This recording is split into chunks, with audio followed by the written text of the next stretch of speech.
We are back. This is the Europe is Coming vodcast. I'm very lucky to be joined by Vicky. Hello, hello. Today we're going to be going over everything that happened at the games. I just got back yesterday, including some super interesting information that we're going to be divulging at the end of this video. Oh, shocker. Welcome. Welcome. Here we are, back again.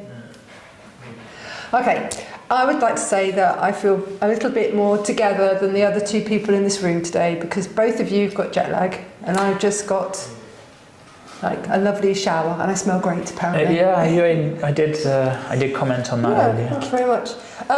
How is it? How are you? How do you feel? I feel good in general. You know, there's the obvious come down of the games. Like last year I was completely done. I remember. Yeah, I just done like a kipper. Yeah, done like a kipper. For our English-speaking audience. Yes. Yeah, maybe only England, not even American England. But you know, I feel pretty good. We've gone last year. We took a break, so maybe that's a bit why your body's prepared to rest and go down. Whereas this year, come back and gone straight into work. Just a few things that we need to prep for the year. But in general, happy to be back in Europe. It's always a long time away, so happy to be back, get back to my own training routine and get things sorted. I don't think anybody ever understands how exhausting, even from, not just for the athletes, but how exhausting the experience of that 10 days is. You tend to ride a bit of like an emotional roller coaster.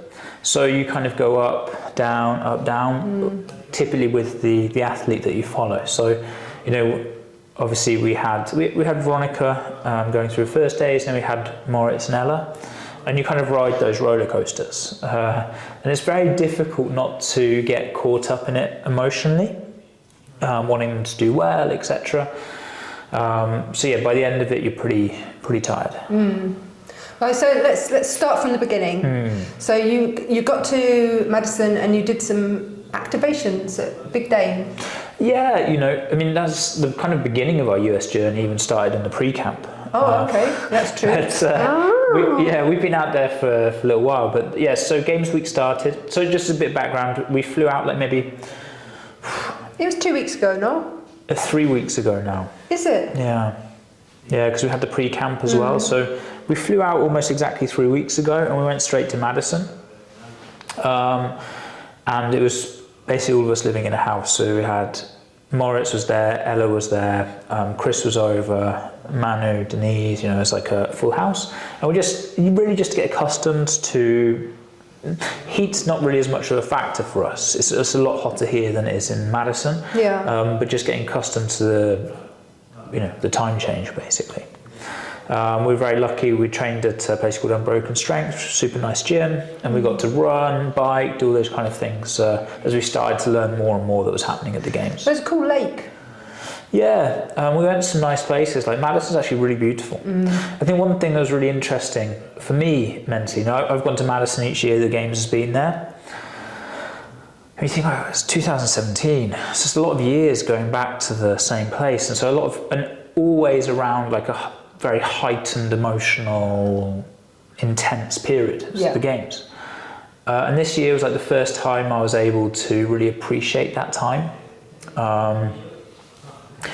And kind of think back through the memories. So that was actually really nice for me, because they announced it's not going to be in Madison next year, and I was like, let's just enjoying being in the Coliseum that bit more, enjoying being in that specific warm-up area, all of those things.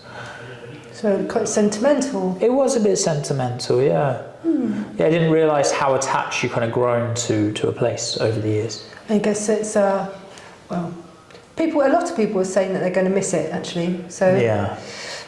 So let's talk about Big Dane. I want to say Great Dane, but it's not Great Dane. There is a bar called Great Dane, so you know. And it was with GoWOD. Yeah, so as you know, I really think GoWOD's a great company. Me too. I think they're terrific.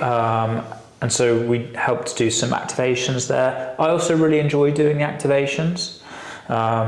You get to meet people in the community, try to have a good time. So I really enjoy that that community aspect, because most of the time I'm just working with elite athletes. You know, for years of my life I've coached, you know, everyday people. You know, really since 2014 that dropped off a lot, but you know, I've been coaching since I was like 16 years old in various capacities, and there is a part of me that still really loves that. It's nice to be able to do it in short doses. You know, I think the grind gets doing that for 6 hours a day. It's very different, but being able to come in and kind of touch base on a lot of the things I used to do is really nice. I think if you're asked the same question about the same workout 20 times an hour. Not going to lie, no, I'm not. It's you know, I've been there. It's not as easy to bring that same kind of energy 6 hours a day. I'm very guilty of being one of those people that does that, actually. And as I was, so I was just waving at Lorenz. The guys in this space must be like, who, you know, I just come in with all these people. And, anyway. So after Big Dane, you had Veronica. Doing the age group. Yeah, so she came over with Renato, or Renato joined her and drove her up to Madison. And, you know... Is it her first time at the Games? First time at the Games, first time in the States. She came over with a friend, which made it into a nice, arguably a nicer experience. And you know, it's just kind of making sure the experience was enjoyable for Veronica. You know, at that age, there's a lot of teens who don't carry on the sport. So, you know, it's very important for us that experience is enjoyable. The pressure is, you know, trying to reduce the amount of pressure really, so she can just go in, enjoy the experience more than anything, and set hopefully foundations for more years to come. So how was her experience? It was tricky. One of the main reasons for that is, unfortunately, she was doing a warming up for one of the events and damaged her elbow. It was like the handstand event, and she kind of went over a bit awkwardly, and that jolted the elbow. So it was kind of like a very tough decision, but she had to make the decision to withdraw. And how do you think she handled that disappointment and the injury? You know, it's tough in the moment, and these things need a bit of time to see the bigger picture. But you know, I hope that she got to compete some events, she got to go to the Games, she got to be there, feel it, experience it, and so I hope she's able to look back and be like, you know, actually I did manage to achieve that, I did manage to compete there, and that's what she can take away. I hope that she's going to feel better soon as well. I mean, how long did the injury take to heal up? Luckily nothing was ruptured, so it needed like a 4-week or so healing time, which, you know, for anyone post Games, it's not the worst time to have that kind of ability to heal up there. Did she stick it out? Did she stay around for the rest of the week? Yeah, her and her friend Michelle were over watching the events, hanging out. So it was good. Good for her. Yeah. And she's the winner of the crown, in case anybody didn't know who she was. So that we know her quite well. We spent some time with her, and she's a top girl and very promising young female athlete. Go Veronica. Let's talk about Moritz and Ella's week. Who do you want to start with? I suppose we can start with Ella. It was her first time at the Games, and I think one of the best things the Games does, that check-in experience for an athlete, is so special. Yeah. You feel like number one. You know, you walk in, your name's there, and the team behind that check-in experience do such a great job. You know, this was like my 9th consecutive year going to the Games. And I would say, like, after all the years, still for like the one thing each athlete does feel special at that check-in experience. And that's really nice, because it's kind of a really good high to start.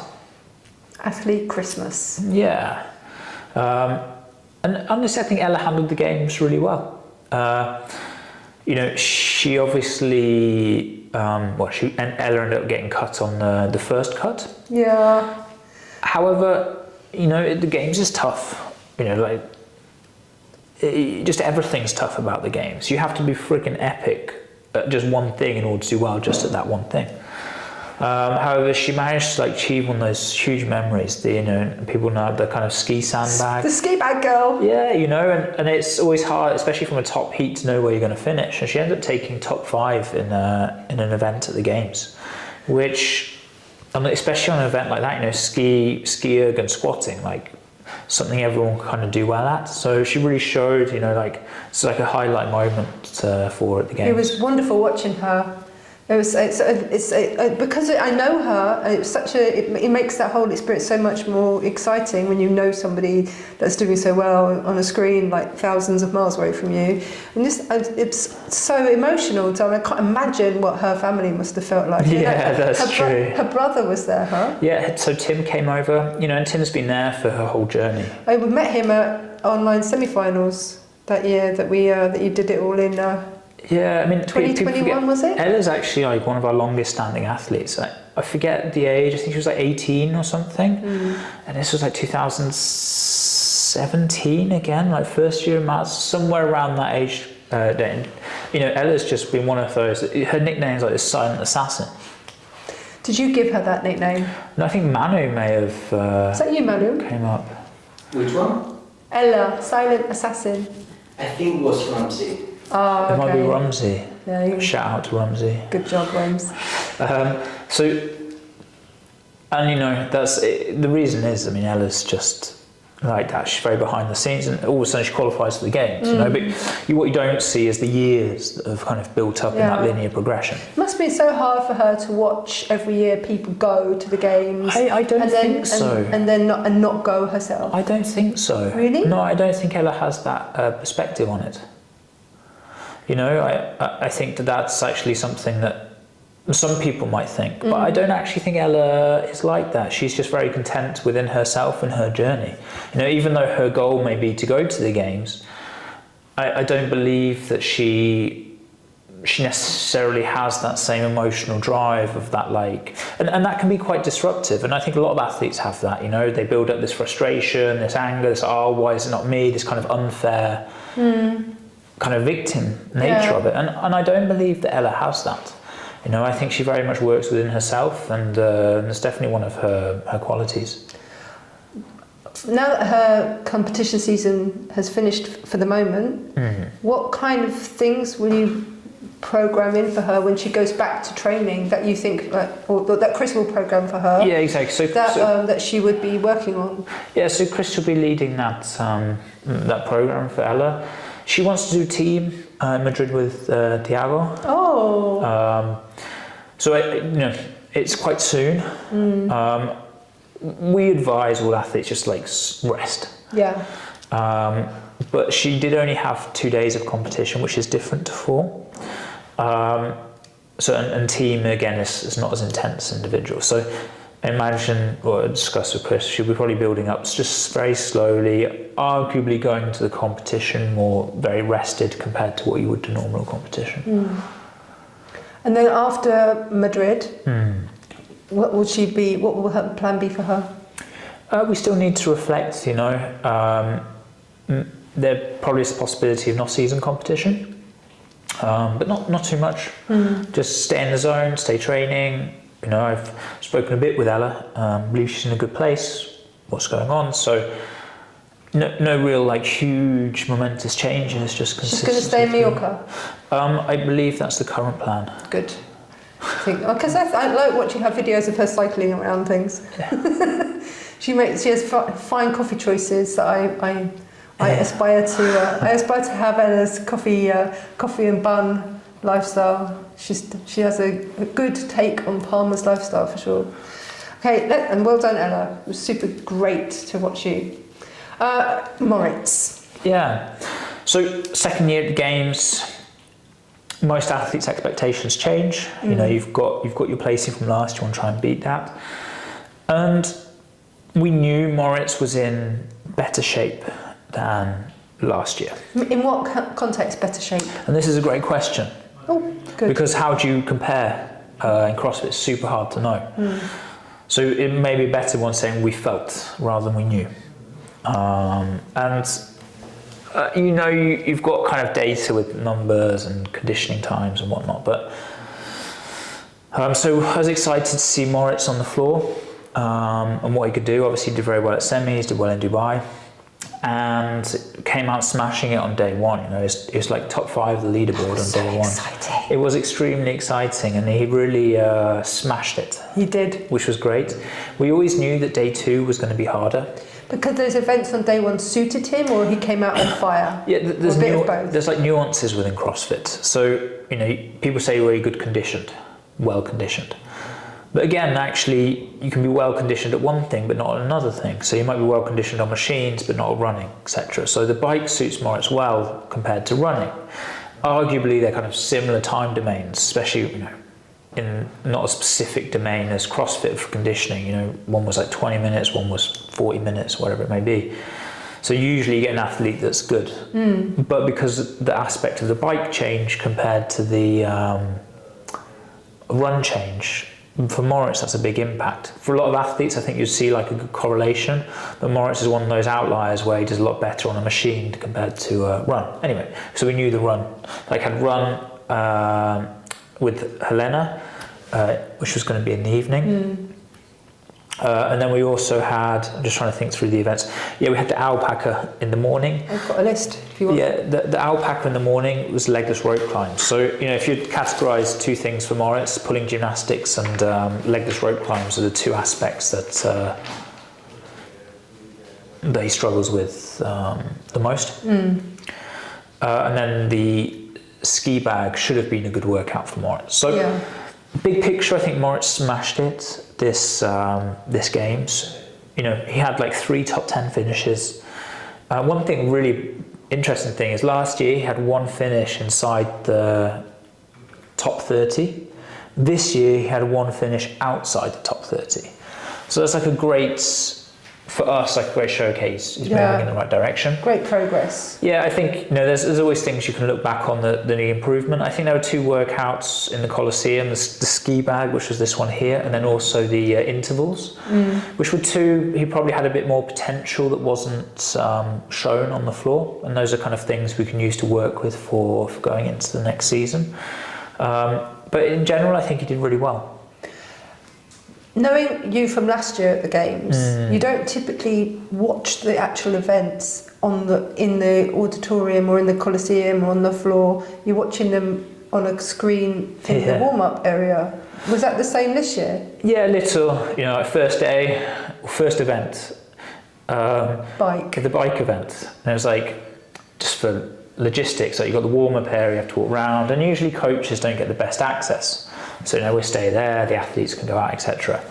So I start walking with like a group of other coaches after they go out. It's like you walk here, you walk here, you walk here, you walk round. Then all of a sudden they shut off the warm-up area so you couldn't go in anyway. Yeah. So I was probably walking around for like, I don't know, 40 minutes in the sun, trying to like get to Moritz, and you couldn't even get to Moritz, and you know, there's nothing you can do anyway.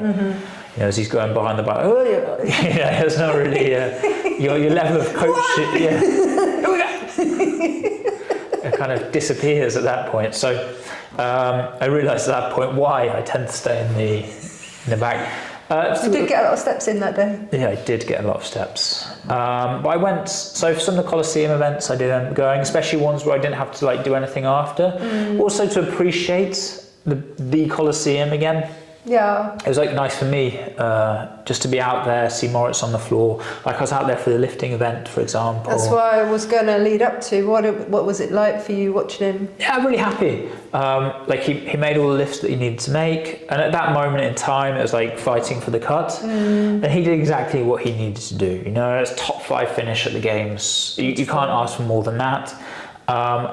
And he ended up placing 21st, and only 20 went through. And I think it was like 4 or 5 points that he needed. So that makes it very easy to look back and be like, oh, if I did this, I did this. Yeah. But you can always do that. There was a shoulda, woulda, coulda kind of thing afterwards. And I actually felt, I saw it on, I can't remember where it was, but it was like, if he'd done this, he'd have been there. And it was like, yeah, but he didn't, you know? And you know, you can always rewind the tape and be like, one placing here, or but as you say, that's not the reality of the scenario. And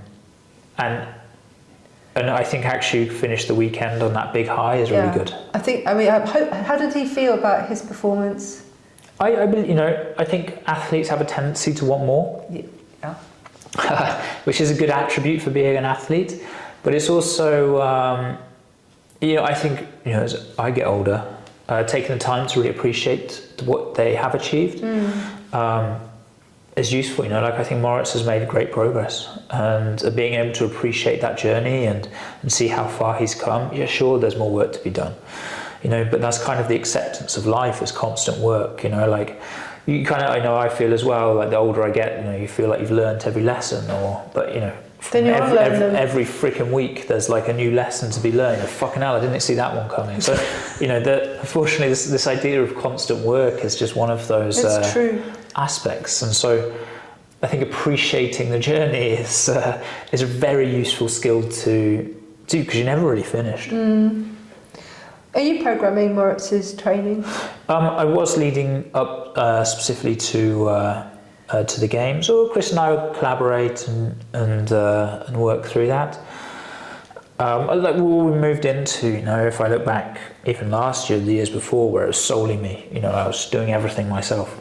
Like Chris has come on board a lot more now to work in those specifics, as with Renato and Veronica, and then I kind of have a bit of a discussion overview role if they need feedback, or we feel like something's not working or something is working, whatever it may be.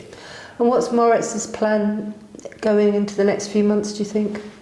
Well, I hope he's chilling out right now. Having a holiday? Yeah. So if he's hearing this whilst, riding a bike or something, it's a bit much, right? So like complete rest. No pressure. Moritz doesn't, Ella wants to go team in this event, fine, but Moritz doesn't have that same desire. So it's like actually taking time to rest, recover, and put a proper plan in for the season. I know Moritz is a good athlete, kind of advocate for Rogue. But the invites, I think, go to 15 and then 5 qualifying places. So it might be tough to get the invite, and I don't think the stress of doing the qualifiers is worth it right now. So if he doesn't get the invite, we'll kind of plan for another competition. I hope he gets the invite. That would be amazing to see him. He can move some heavy, weird stuff around. Yeah, happily, couldn't he? Exactly. He'd put on a show. Okay, so we talked about your athletes. Let's talk about your experience, because obviously it was all a bit different again this year. Last year we had Justin Berg in place. There was a different kind of feel there. This year we've got Castro back. What was your overall opinion of this year's games? And so I'd heard like some rumours stuff of CrossFit wanting to kind of take it back to how it was before. And if anyone was at the games in 2018, 2017, that kind of era, before the changes, you'd have felt that. Before the weird year in 2019, everybody got to go. That was the thing. It was like, boom, 2019. Maybe made some good decisions and some bad decisions, but it was definite change. Then 2020 got hit with COVID. So I'd say arguably since that, it's been a bit weird. And then also, I think there was like kind of a conscious decision, or at least felt like that, to like jump back to 2018. And obviously Castro is a big part of that era, and so it very much felt like it was like at that kind of point again. Was it almost as if the last few years hadn't happened? Yeah, I suppose so. I think so, but the kind of idea of like sports changed quickly as well. I don't know what their future plans are and where they'll go, but this year it felt more like the games used to feel in some ways. It's like a CrossFit blip. Yeah. If you know Marvel movies, you know what I'm talking about. So, I mean, apart from Dave Castro being back on the scene, we also I saw quite a lot of new or old people backstage as well. Like in the warm-up area, you had Richie and Jazz, you had the Buttery Bros, and you had Savan and his crew. Yeah. It's like quite crowded back there. Yeah, and I think again that's kind of like a throwback to how it used to be. And these guys used to have access, back when like Heber and Marston working for CrossFit, they were doing the behind the scenes for the games. You had Maria there and Savan as well. Savan's like, since my first games in 2015, like Savan's been going around poking cameras in people's faces, asking I think the questions that people are interested in. And that's the one thing with Savan was like, he really gets the the behind the scenes from an interesting perspective. Like, I always remember that I thought the quality was like 2015, 16, back when he was there. The questions that he would ask wouldn't be like the top athletes. You know, like sometimes he wouldn't even know what's happening on the leaderboard, but he'd find the interesting stories. And so actually, you know, there might be someone who's in, I don't know, 27th place or whatever, but they have this interesting story, something interesting happened, and being able to bring that out. And I think we've seen that storytelling ability is really important. Like in Drive to Survive, you know, like actually you're following a team that, I know, 7th place or whatever. They don't have any chance of winning, but yet there's still these interesting dynamics that are entertaining to watch. It's not just like the classic, oh, this person won, this person came second. And I think Savan has those qualities of being able to identify that storyline that is interesting, but maybe not as easy to tell. Like, how do you make those stories interesting? And I think that's a really good quality, rather than just like number one wins, you know? He has a very provocative way about him. Yeah, controversial. Deliberately so, though. Yeah, arguably to make it more entertaining. You know, I'm sure many people don't agree with his views. My daughter doesn't. Yeah, you know, whatever it may be. And those are probably some, like, not the qualities, but the qualities of being able to get those stories become interesting. But I think that maybe as a filmmaker, opposed to being a podcaster, he's going to do a different kind of story. Yeah, well, I don't know how it's actually coming out, but Savan's behind the scenes used to be like 20-part series. I've watched them, they're great. Yeah. So I think it'd be a bit long for a film, but. Well, I don't mean like you know what I mean, like video rather than audio. Yeah. So and any backstage gossip that you'd like to share with us that you can tell me? No. TikTok. Yeah, I mean, there's no real gossip that I know of. What were you doing all week? I was just walking behind warm-up area and walking between warm-up areas. Okay. Let's talk about the programming of the tests. They're not events, Vicky, they're tests. Because I was speaking to Ramsey during the week on the FOMO show, and she was quite disturbed by the programming. She says there was far too much pulling. What do you think? I don't know. Like, so this is the nuances of programming. Because let's say you just have ring muscle ups. Like in the workout, for example, with ring muscle ups, final day. So 5 rounds, 7 ring muscle ups, and then sandbag. The ring muscle ups are irrelevant because I don't know, 90% of athletes did them unbroken, and the test was a sandbag over the fence. So actually, is that pulling workout? No, not really. You know, the chest to bars that were in there is like 25 reps. You know, which for these athletes is again minimal. You know, the toes to bar become more of a factor, or the wall balls a lot of athletes noticed.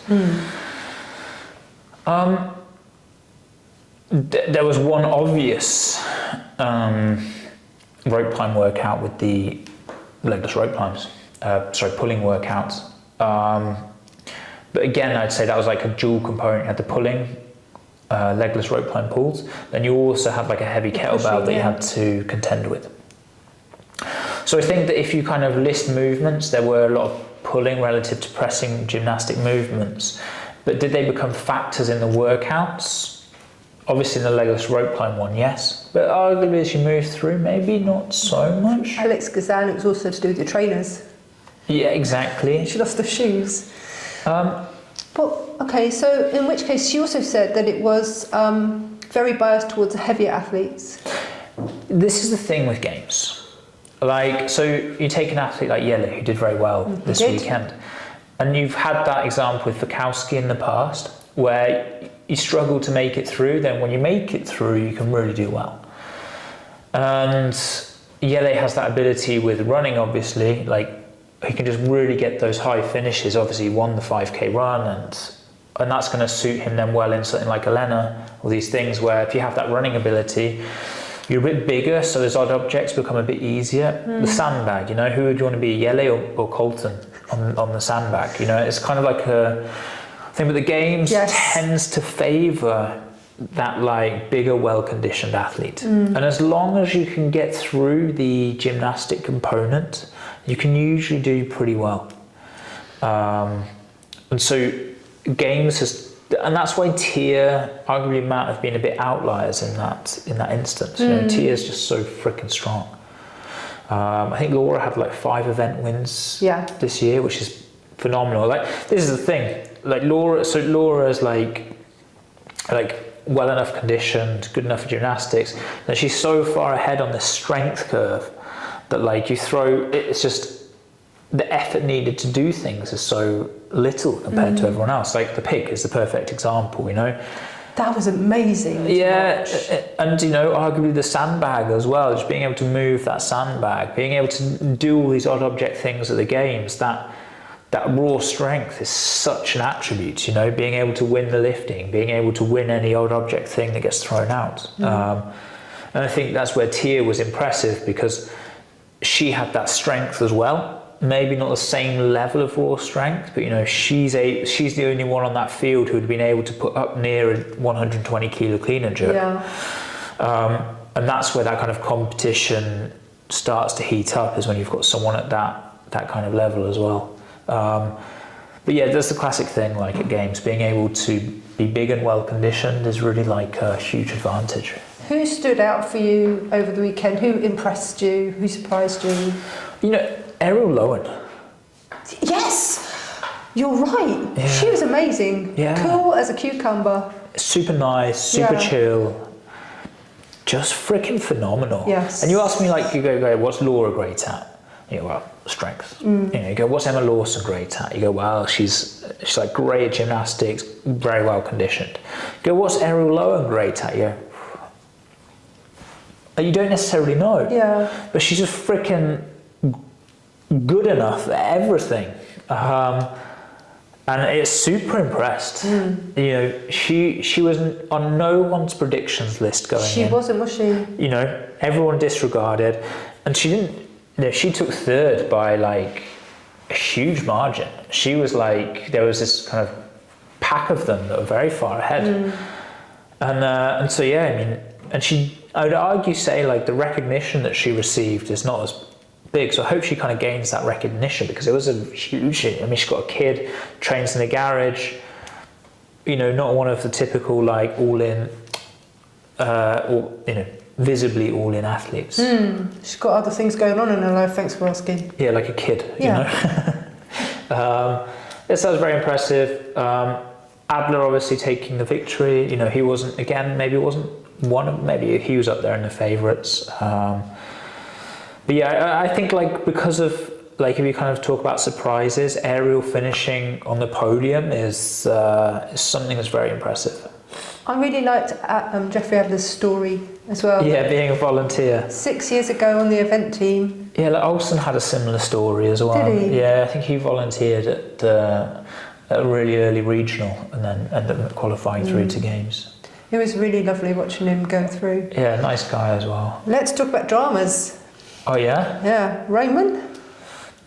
Yeah, I think it's like just unfortunate, you know? I mean, it shows how impressive he is, basically coming last on the last day. Well, that's not true, last in the last 2 events. Yeah. And still being able to podium. Yes. In some ways for Fikowski, not making it to the podium again was like a bit hard. And it's one of those like, you know, it's very hard looking back and like, just a couple more lunges and he'd be on. Yeah. So it's like one of those weird, like super happy for Roman, would have been super happy for Fikowski. It's just kind of the way it played out. So that's, you know, so when you know, there are a few athletes getting cut who are like, maybe they shouldn't have, well, not shouldn't have been cut is the wrong word, but you thought they would make it through.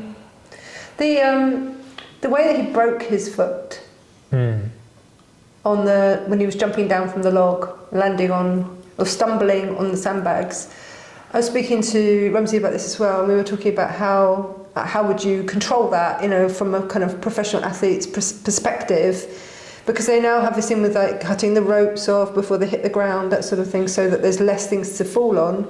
But in that moment, there wasn't much that you could have done to control it. Yeah, this is one of the hard things with all the variables at the games. Arguably, you kind of delineate a section for the sandbag where you chuck it over, and then a section where your feet should land would be like a good takeaway from that. And it's one of the troubles with the games is that because everything's always new, it's really hard because we may never see that again. But like a learning curve could have been that, but it's hard to implement these learning curves sometimes because you almost need to see it happen for it's hard to do that analysis in such detail. And what was the judging like? Because last year we had some issues around like the handstand standards. Did anything happen this year? Not to that same level. That's great then. Yeah, I think that or hope that those things started to resolve. The handstand really stood out last year because it was pretty atrocious. There were some little things there usually are, but I don't think there were like some standout moments like that. So you didn't have any like everybody let's petition kind of situations backstage? Yeah, and stuff kind of no. There's some strange things, like some people were upset about, for example, there were like obvious injuries, like Björgvin obviously had something going on. Yeah, do you know what was wrong? I think he'd said it on camera that he had a sore back for the season and wasn't able to lift. So I believe they kind of made a conscious decision to we're not going to finish well, let's just finish last and save the back. And the minimum work requirement is 95 pounds. Okay. So they achieved that and then could carry on. And then you had the trouble was you had all that drama around Alex Caron being pulled out, even though he kind of did the minimum work requirement because he was injured. So it's like this weird dynamic where you're like, well, should Roman be able to carry on? Should he receive his points? It obviously created a magical story. Then you're letting someone injured on the floor. It's a very, I think something that needs to be thought about. And this minimum work requirement is I understand CrossFit's point of view, especially when the sport's on ESPN and you've got all these people going for it, and then you've got maybe some athletes kind of sandbagging in an extreme way. So it's a very tricky dynamic, because do I think that people should be cut for not meeting like sandbagging? How do you define sandbagging? That's a very grey area. Maybe you should even define the term sandbagging for those people who don't understand it. Well, sandbagging is basically intentionally doing less work or expending less energy to save yourself for the next process. Or in local vocabulary, cheating. As in, but this is the thing. It's not cheating. But you get called a cheater if you're not working. But I think this is the interesting thing: is it's not cheating. Because if it was if Björgvin had done £40 or whatever, that would be cheating because it's not the minimum work requirement. So it's kind of playing the system. And I think the trouble is, it's not the athlete's fault; it's the system's fault. And this is where different scoring systems become interesting. There's talk of this Z scoring system. I don't understand the Z scoring system. If you'd like to explain that to me, that would be a good time. This is from a few of the analysts in CrossFit. Like Texas is one of the Instagram handles that come up with this scoring system, and I think there's something to be said for it. So we go into some complexities now. So CrossFit, for example, you have different scoring systems through the year. So in the Open, strangely, it's a very consistent scoring program. You get first place is 1, second place 2, least number of points then qualifies you through to the next stage. Semi-finals we then enter, and quarterfinals same. Semi-finals we then enter a different scoring system, and that then starts to reward winning. So how do you reward winning in a scoring system? You allocate number 1 100 points. And then say there's a 3-point drop for top 5, and then it will go to a 2-point drop. And that means that if you get 100 points, you win, you get 100 points, second gets 97, etc., and you can start to jump more compared to when you're in this 2-point drop. Yeah. And then that got more extreme through the games with cuts. So what starts to happen in cuts now is you then have a 5-point difference between everyone down. What this does is means if you won on the first day, you get less of an advantage than winning on the last day because you got a 5-point jump over your competitor compared to say a 3 or a 4-point jump. So right now, and if you sandbag in any of these workouts, you just get 0. So if you know, okay, I'm going to accept I'm going to get a 0, or if someone's withdrawn, you even get more than 0. And that's like a set. It doesn't matter if you finish like, you know, Laura, for example, in lifting, finished way ahead. She's not rewarded for that.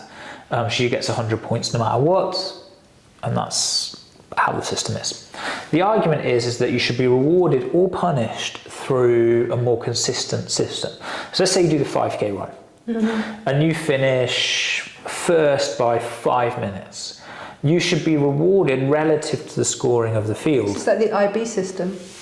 I don't know the IB. International Baccalaureate. They score the kids relative to each other. Yeah, and so and they usually do this in. You know, it's not just for CrossFit that this system's been there. It's like an adopted system. But you finish 5 minutes behind, you then get, you know, that's kind of noted in your score, and they've tracked this at various competitions, and it doesn't have huge impact on the score. Like sometimes it will stay the same, but sometimes you get little changes in placings. You know, 4th might finish 5th or whatnot. But that might stop the sandbagging aspect, because you know that, you know, say I'm doing 5k run, I'm just walking it because no minimum work requirements. I'm going to be like really punished.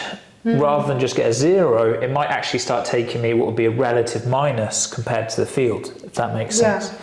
And so actually by changing the scoring system, you take away the sandbagging, because if you sandbag, it doesn't just have impact on that event as such, because if you go into minus, you then get impact all the way through. And it also means, you know, that for someone like Laura, who can go so far ahead on a strength event, she's going to get rewarded for that. Rather than just being like, oh, I'm so far ahead, I might as well just walk, not put as much weight on the last bar, whatever that may be. And so that might actually impact it, because then, you know, Björgvin, instead of doing 45 kilo, whatever it was, 95 pounds, you know, he might try like 100 kilos, like 225 pounds, something like that, in order to not be so far away from that average. And at least he's trying to push and takes away this minimum work requirement aspect. And what's the general feeling? Do people think that's a good idea? Is this just an analyst suggestion? Yes, I think that people are fans of it, really. I actually think, you know, one thing to say about the announcement, which kind of links into this, but you know, for the Crown, for example, I think that could be an interesting idea. Oh, okay. Because especially when you have 5 athletes, you know, someone could then be rewarded for going further ahead or whatever it may be. Do you want to talk about the Crown? Yeah, so, you know, as I mentioned at the start of the video, this is one thing that's going to come back. So we're bringing back the Crown in 2024. Yoo-hoo! Yeah, and we're going to be changing the qualifying format slightly. Okay. So we're going to be opening up 2 male, 2 female places to qualify in. All athletes have to be under 20 years old, but it means that someone who's maybe not been to the games before can get the opportunity to get that invite in. And the other people that will compete, you'll invite? Yes, so there'll be 6 invitations, 4 qualifying spots, and for the 4 qualifying spots, it's like the same, everything will be covered for them, all flights, transport, etc.